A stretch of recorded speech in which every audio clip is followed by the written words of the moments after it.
As Palestinians stage a day of rage over the installation of metal detectors outside one of Islam's holiest sites, Israel's prime minister has been conferring with officials over security arrangements at the site known as the Noble Sanctuary for Muslims, Temple Mount to Jews. The government downplaying speculation that the new metal detectors will be scrapped. This at an area that's been administered by Jordan ever since Israel took East Jerusalem 50 years ago. 3 members of Israel's Arab Muslim minority fired from the sacred compound last week, killing 2 Israeli police and triggering only the 3rd closing of the shrine since the old city of Jerusalem was captured in 1967. The metal detectors, seen as an encroachment by Muslim leaders, they've urged worshippers to gather there as well on Friday. For more, we're joined by Hugh Lovett of the Israel-Palestine Project Coordinator for the European Council on Foreign Relations, Middle East and North Africa program. Thank you for being with us from London. Hi, thanks for having me. This day of rage called for by the Palestinian president. The big fear among Palestinians is that Israel has designs, well, to fully take over the shrine. Yes, that's been a long-running concern on the Palestinian side, that whenever there's seen to be an Israeli encroachment or even archaeological work being done near the Temple Mount, that it's seen as an effort to shake up the status quo and to try to assert greater Israeli control over the temple. But I think, when you delve a bit deeper, there's I think a number of other issues that are at play. Of course, the Temple Mount and the Haram al-Sharif, as it's known, is a very emotive issue, not just to Palestinians, but also to Muslims all around the world and to Arab countries, many of whom have either official or quite under-the-table relations with Israel. So I think this is an issue that that does have the potential to escalate both on the ground, but also in terms of broader diplomatic relations between Israel and other states. It's in this tiny area that's holy to not just Muslims and Jews, but also to Christians. Hugh, how's it been over the past half century as far as overall? Has it been sort of the status quo been respected? So the status quo obviously goes back to 1967. And I think broadly speaking, there's been moments where there's been accusations that Israel has encroached upon the status quo. And there was an issue a year or so ago about the possibility of Israel installing security cameras. But broadly speaking, the status quo has held to a certain extent.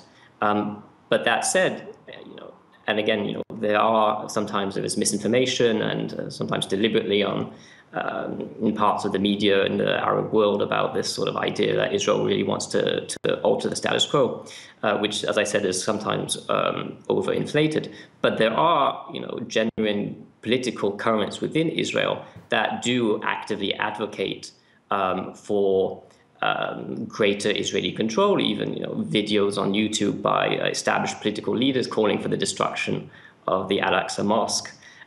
So while these plans are obviously remain very remote, there is an undercurrent within Israeli politics that has for a long time sought opportunities to try to shake things up. Tried to shake things up. In the case of these metal detectors, there are already metal detectors outside of the perimeter set up by Israel. Have we heard from the Jordanians on this? So I'm sure that the Jordanians are the administrators of the mosque complex. So this is an issue that has always deeply involved them. And they, as well as the Egyptians and apparently the Saudis and other countries, have, I'm sure, been very active in engaging with both the Palestinian leadership, but also with the Israelis to try to calm things down. So again, this is not really just a Palestinian issue. It's something that has wider reverberations. What's the solution? Well, as with always, the solution tends to be the Israelis walking back any measure that they may have initially envisaged. So in this case, probably there will be some sort of arrangement around these metal detectors and perhaps where to locate them. And again, one doesn't want to be over dramatic, but I think it's important to remember that they're currently, this is happening in a context of deep popular Palestinian frustration, not just a disappearing so-called two-state solution, but 50 years of occupation, the dire humanitarian conditions in Gaza, Hamas being squeezed on a regional level by Israel, Arab states, and the Palestinian Authority. President Abbas also suffering, decreasing popularity. So, there are a number of conditions that are there that, all that's missing is really that one spark to then provoke a new and more serious round of instability. So hopefully this will not be the case, but I think there's always a need to be concerned and a need for active engagement by all sides to really, row this back as quick as possible. Yeah, the Palestinian Authority calling this day of rage, but analysts say it's a bit of catch-up on the part of Fatah. Very much so, and I think President Abbas is in this proverbial position of being between a rock and a hard place. On one hand, he has certain responsibilities in order to try to calm the situation. He's in the process of some sort of diplomatic dance with the Israelis and the Trump administration. And it certainly doesn't benefit him to have an uncontrolled escalation.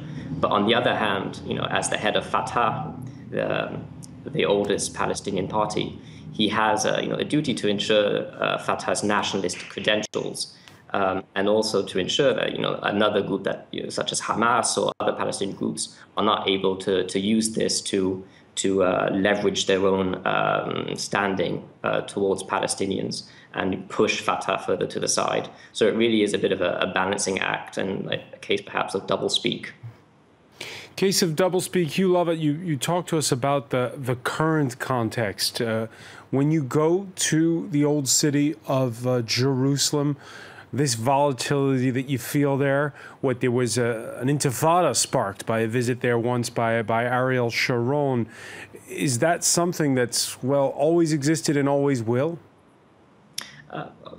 Of course, the potential for this spark, as we talked about a few seconds ago, is always there. And one tends to look at Gaza as, the potential source for another intifada or another conflict. But when one looks historically, often the spark has actually come from Jerusalem itself. So again, I think there is the need for this sort of concern, but it's obviously something that everyone is very mindful of, including the Israelis. And so while the Israeli government will not want to be seen as backing down, and Prime Minister Netanyahu will want to, to play up his credentials as sort of Mr. Security.